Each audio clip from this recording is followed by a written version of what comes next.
नमस्कार दोस्तों स्वागत है आपका आपके अपने YouTube चैनल स्वास्तिक ट्रिक की जीके जिस क्लासेज में।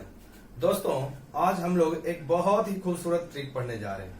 ये ट्रिक आपके आने वाले किसी भी एग्जाम में, खासतौर से एसएससी पीसीएस एग्जाम में ऐसे जटिल सवाल पूछे जाते हैं जो वंश को क्रम में रखने के लिए बोलते हैं। तो चलिए देखते हैं ट्रिक क्या है। दोस्तों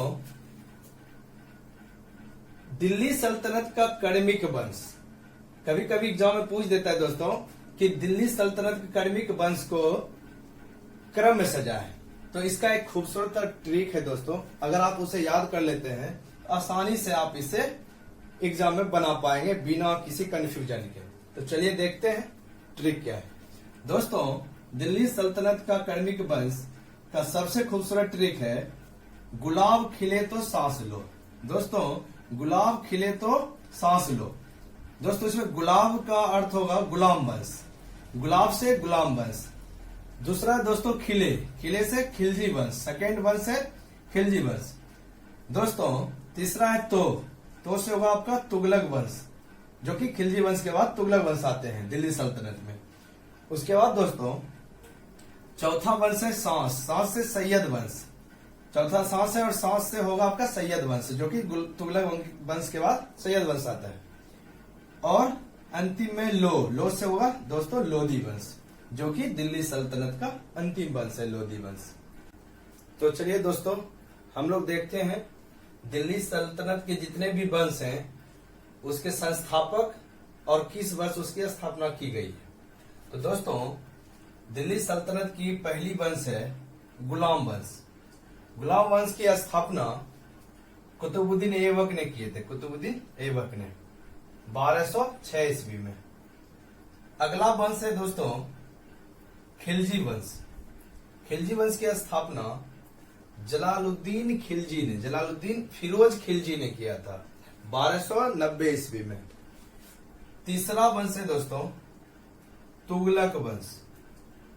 तुगलक वंश की स्थापना दोस्तों गयासुद्दीन तुगलक ने 1320 ईस्वी में किया था। उसके बाद चौथी वंश सैयद वंश है दोस्तों। सैयद वंश की स्थापना खिज्र खान ने 1414 ईस्वी में किया था। और दिल्ली सल्तनत की अंतिम वंश लोधी वंश दोस्तों, इसकी स्थापना बहलोल लोधी ने 1451 ईस्वी में किया था दोस्तों। तो दोस्तों ये ट्रिक है गुलाब खिले तो सांस लो, जिससे आप कर्मिक वंश के बारे में जान सकते हैं।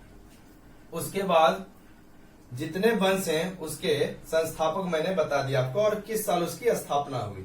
तो आप इसे अच्छे से पढ़ लेंगे, याद कर लेंगे दोस्तों। बहुत सारे एग्जाम में ये सब सवाल पूछ। आइए दोस्तों जानते हैं गुलाम वंश के संस्थापक कुतुबुद्दीन ऐबक के कुछ विशेष पॉइंट के बारे में और उन्होंने क्या क्या विशेष कार्य किए हैं। सबसे पहले जानते हैं दोस्तों कुतुबुद्दीन ऐबक गौरी का गुलाम था।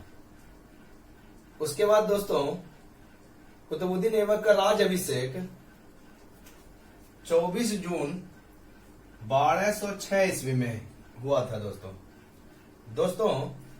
कुतुबुद्दीन ऐबक की मृत्यु 1210 ईस्वी में हुई थी और उस समय वो चौगान खेल रहे थे। चौगान खेलते समय घोड़े से गिरकर उनकी मृत्यु हो गई दोस्तों। उन्हें लाहौर में दफनाया गया था। किन्हें? कुतुबुद्दीन ऐबक को लाहौर में दफनाया गया था। अगला पॉइंट है दोस्तों उसके द्वारा किए गए कुछ ऐसे कार्य जो एग्जाम वगैरह में पूछे जाते हैं। जैसे पहला है दोस्तों उन्हें लाख बख्श भी कहा जाता है। लाख बख्श का मतलब होता है दोस्तों लाखों में दान करने वाले व्यक्ति। उसके बाद दोस्तों देखिए सबसे इंपॉर्टेंट पॉइंट है दिल्ली में स्थित कुतुब मीनार की नींव किसने रखा था। तो दोस्तों कुतुबुद्दीन ऐबक ने दिल्ली स्थित कुतुब मीनार की नींव रखी थी। उसके बाद दोस्तों अजमेर में 2.5 दिन का झोपड़ा नामक एक मस्जिद और दिल्ली का कुव्वत उल इस्लाम मस्जिद का निर्माण कुतुबुद्दीन ऐबक ने किया था दोस्तों। तो आइए दोस्तों आगे देखते हैं खिलजी वंश के संस्थापक जलालुद्दीन फिरोज खिलजी के बारे में कुछ विशेष बातें। जलालुद्दीन फिरोज खिलजी ने किलो खरी को अपनी राजधानी बनाया। दूसरा पॉइंट है दोस्तों, जलालुद्दीन फिरोज खिलजी की हत्या 1296 ईस्वी में उनके ही भतीजा व दामाद अलाउद्दीन खिलजी ने प्रयाग में कर दिया था दोस्तों। प्रयाग में उनकी हत्या कर दी गई। किसके द्वारा दोस्तों? अलाउद्दीन खिलजी के द्वारा। तो आगे देखते हैं दोस्तों, तुगलक वंश के संस्थापक गयासुद्दीन तुगलक के कुछ महत्वपूर्ण तथ्य। सबसे पहले तो आपको बता दें कि तुगलक वंश 1320 से 1398 ईस्वी तक रहा था दोस्तों, जिसमें गयासुद्दीन तुगलक के बारे में कुछ विशेष बातें हैं, उसे आप जान लीजिए। जैसे पहला पॉइंट है, गयासुद्दीन तुगलक को गाजी मलिक या तुगलक गाजी के नाम से भी जाना जाता है। दोस्तों, गयासुद्दीन तुगलक 8 सितंबर 1320 ईस्वी को दिल्ली के सिंहासन पर बैठा। दोस्तों, अगला पॉइंट है, गयासुद्दीन तुगलक ने सिंचाई के लिए कुएं एवं नहरों का निर्माण करवाया। ऐसा माना जाता है दोस्तों कि नहरों का निर्माण सिंचाई के लिए करने वाले या करवाने वाले पहले शासक गयासुद्दीन तुगलक थे। दोस्तों, गयासुद्दीन तुगलक की मृत्यु 1325 ईस्वी में बंगाल अभियान से लौटते समय जूना खां द्वारा निर्मित लकड़ी के महल में दबकर हो गई दोस्तों। तो आइए दोस्तों आगे देखते हैं सैयद वंश के संस्थापक खिज्र खान की कुछ विशेष बातें। सबसे पहले तो सैयद वंश 1414 से 1451 ईस्वी तक रहा था दोस्तों, खिज्र खान तैमूर लंग का सेनापति था दोस्तों। खिज्र खान खुद को रैयत आला की उपाधि दिया था दोस्तों, खिज्र खान नियमित रूप से तैमूर के पुत्र शाहरुख को कर भेजता था।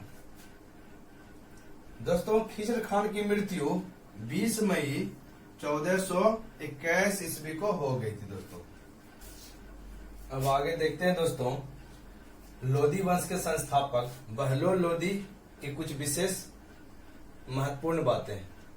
सबसे पहले दोस्तों, लोदी वंश 1451 से 1526 तक रहा था और इसी 1526 के बाद मुगल काल आ गया था दोस्तों।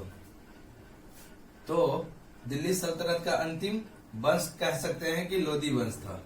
लोदी वंश में दोस्तों बहलोल लोदी दिल्ली पर प्रथम अफगान राज की स्थापना करने वाले शासक थे। बहलोल सिक्के का प्रचलन दोस्तों बहलोल लोदी ने ही करवाया था। अपने सरदारों को मकसद ए अली के नाम से पुकारता था। दोस्तों, बहलोल लोदी की मृत्यु 1489 ईस्वी को हो गई थी। दोस्तों, दिल्ली सल्तनत के बारे में ये एक छोटी सी झलक थी जो मैंने हिस्ट्री के साथ आपको बता दिया। दिल्ली सल्तनत एक बहुत बड़ी टॉपिक है जो कि इसको अलग से वीडियो बना के पढ़ेंगे हम लोग। दोस्तों, वीडियो में दी गई जानकारी यदि आपको पसंद आया हो तो वीडियो को लाइक जरूर करें और यदि आप चैनल को सब्सक्राइब नहीं किए हो तो चैनल को जरूर सब्सक्राइब कर ले ताकि ऐसे वीडियोज के आपको नोटिफिकेशन मिलता रहे। आज के लिए इतना ही दोस्तों, धन्यवाद। जय हिंद दोस्तों।